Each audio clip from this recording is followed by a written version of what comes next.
네, 오늘 말씀을 우리 함께 봉독하도록 하겠습니다. 오늘 말씀 데살로니가전서 5장 23절에서 28절 말씀까지입니다.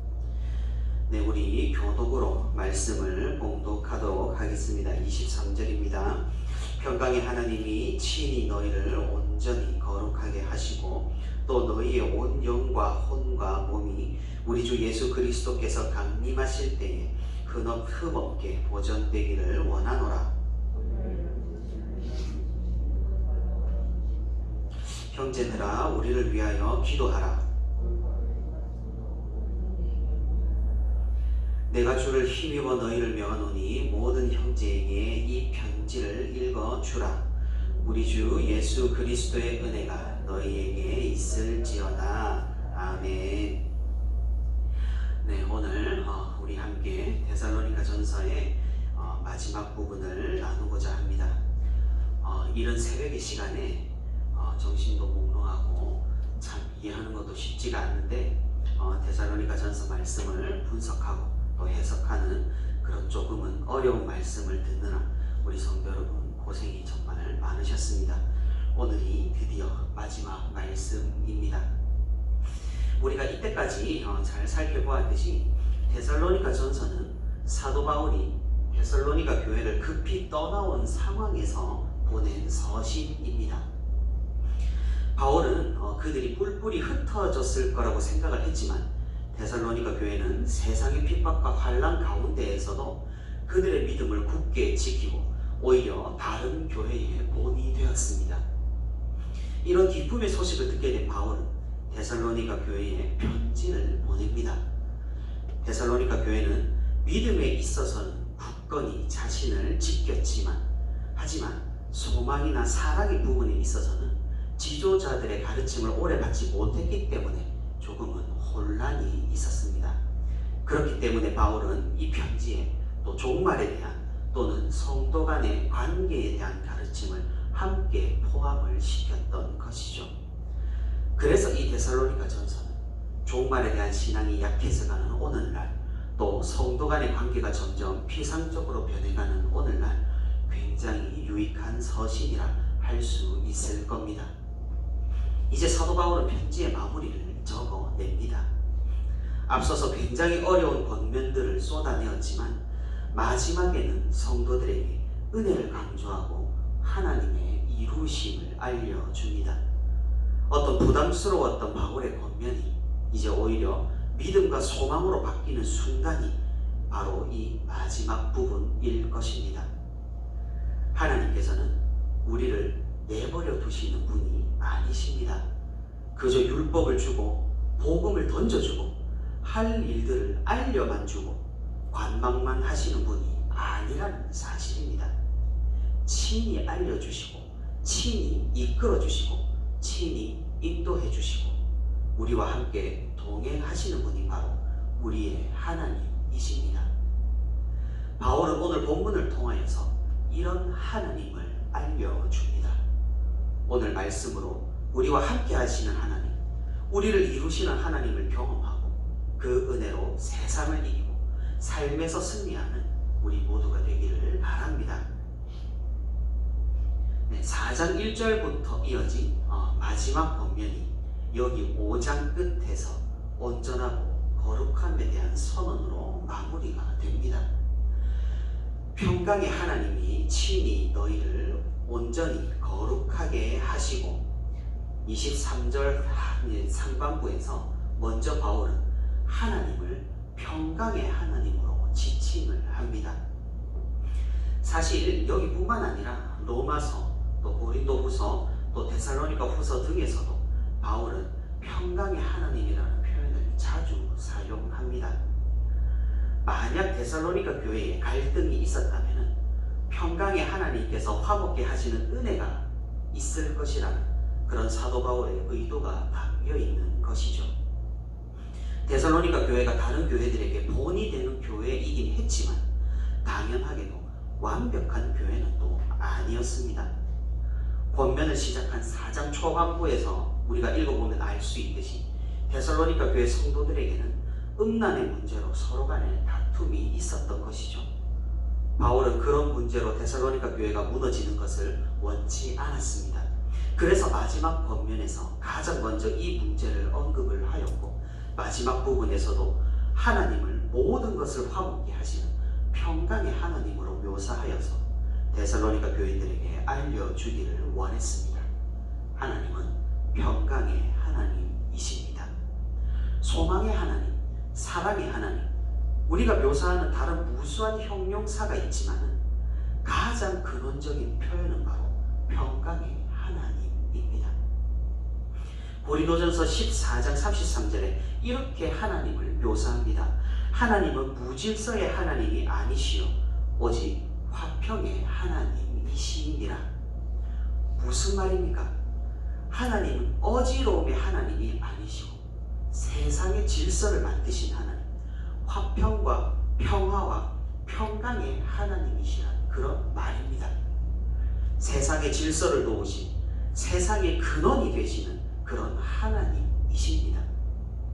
그 하나님께서는 오늘날의 교회들에게도 평강의 하나님으로, 갈등이 있는 성도들 사이에 화평의 하나님으로 오십니다.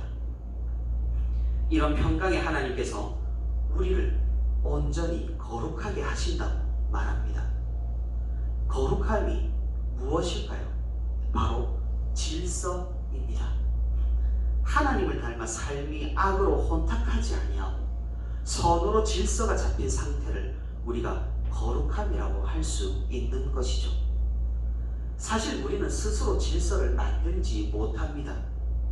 하나님께서 창조하신 이 세상에서 우리는 질서를 어지럽히면서 살아갑니다. 무언가를 먹지 않으면 살 수가 없죠. 먹기 위해서는 식물이든 동물이든 생명을 죽여야 하는 것이 바로 우리 인간이기 때문이니까요.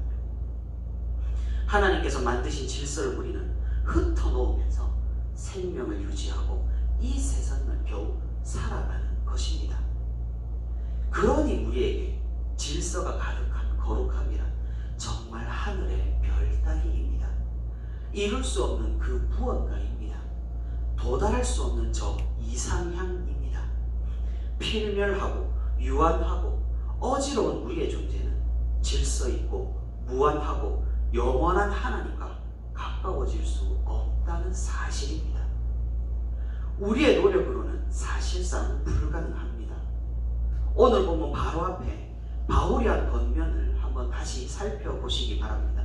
항상 기뻐하고 쉬지 말고 기도하고 범사에 감사하는 것이 하나님의 뜻이랍니다. 성령을 소멸하지 말고 예언을 멸시하지도 말고 범사를 헤아려 좋은 것을 취하고 악한 것을 버리는 것이 하나님의 거룩함이랍니다. 우리의 노력으로 이런 삶이 가능이나 할까요? 우리가 모두 머리를 깎고 사막의 수도원으로 들어간다고 한들 이런 하나님의 거룩함에 근접하는 것이 가능할까 이 말입니다. 우리로서는 하나님의 뜻을 이룰 수 없는 것이 현실입니다.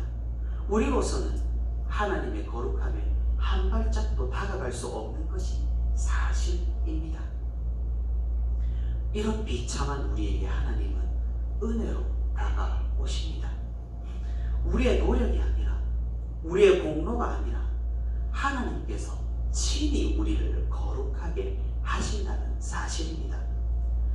우리가 하나님을 어떻게 믿게 되었습니까? 내가 믿겠다고 결심해서 믿은 것입니까? 물론 그렇다고 생각하실 분이 계실지는 모르겠습니다.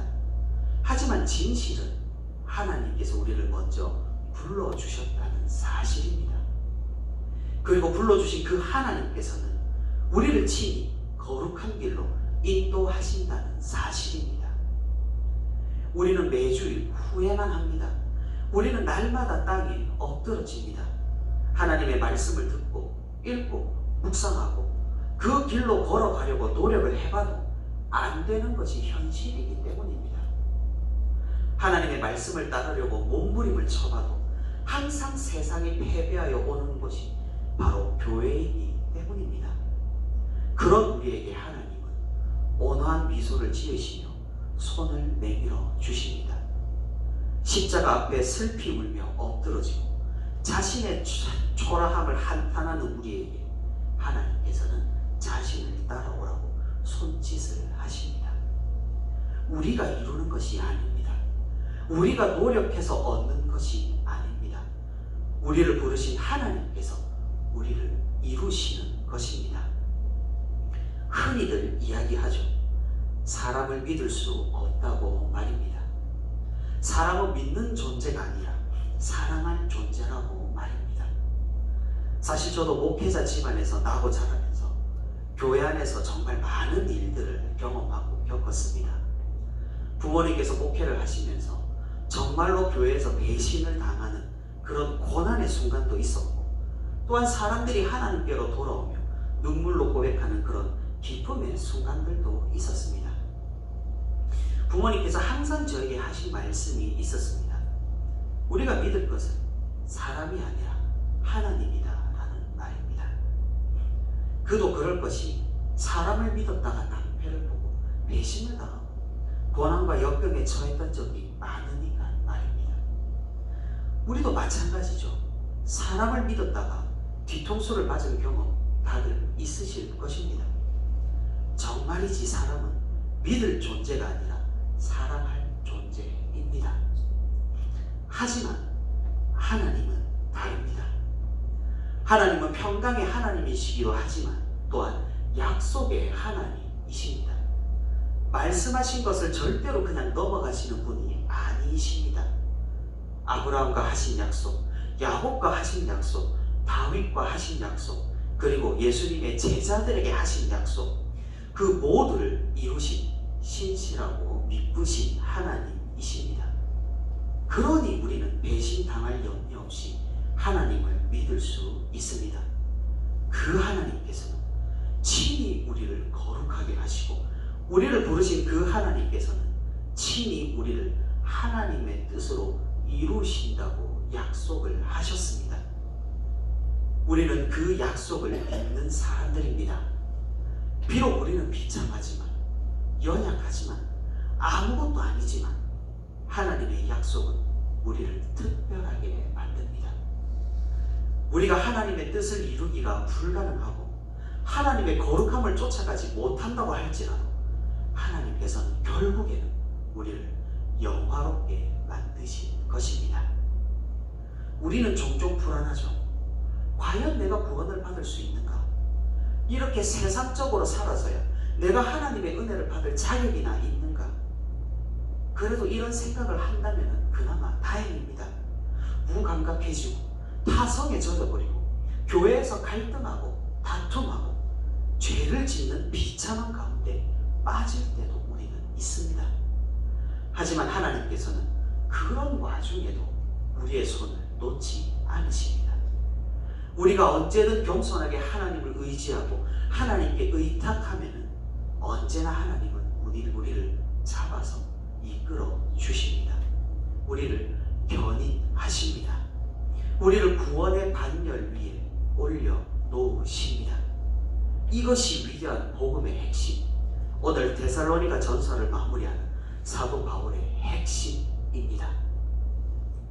말씀을 맺도록 하겠습니다. 오늘 이 위대한 믿음의 행렬에, 이 위대한 평강의 역사에, 이 위대한 은혜의 물결에 동참하는 우리 모두가 되기를 바랍니다. 우리를 부르신 하나님은 믿으신, 믿을 만한 분입니다. 왜냐하면 이때까지 하신 모든 약속을 이루신 그분이 우리를 거룩하게 이끌겠다고, 우리를 그분의 뜻으로 이루시겠다고 약속을 하셨기 때문입니다.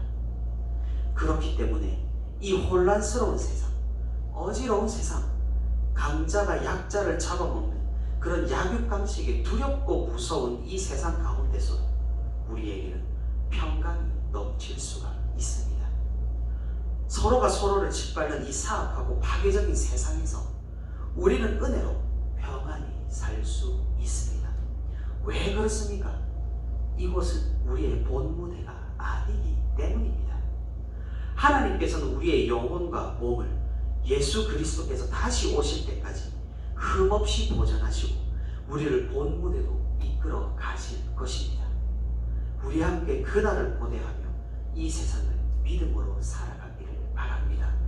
우리 함께 그날을 기대하며 이 세상에서 평강을 누리기를 바랍니다. 만물의 근원 되시고 모든 질서가 되시는 평강의 하나님이 우리를 친히 이끄신다는 이 확실한 믿음을 가지고 본향을 향하는 이 길을 끝까지 걸어가는 우리 모든 성도가 되기를 바랍니다. 데살로니가 교인들과 함께 하셨던 우리 주 예수 그리스도의 은혜가 우리 가운데 충만히 있기를 간절히 소망합니다. 우리 찬송가 413장입니다.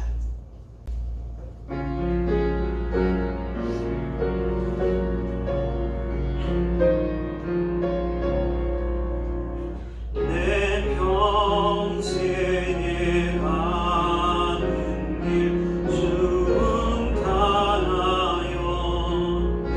늘 잔잔한 강 같은지 큰 풍파로 무섭고 어렵든지 나의 영혼은 늘 편하다. 내 영혼 평안해. 내 영혼 평안해. 저 마귀는 우리를 삼키려고 입 벌리고 달려와도 주 예수는 우리의 대장되니 끝내 싸워서 이기리라. 내 영혼 평안해. 내 영혼 평안해. 내 쉬운 죄 주홍빛 같더라도 주 예수께 달래며 그 십자가 피로써 다시 쓰사 힘든 고난으로 정하리라. 내 영혼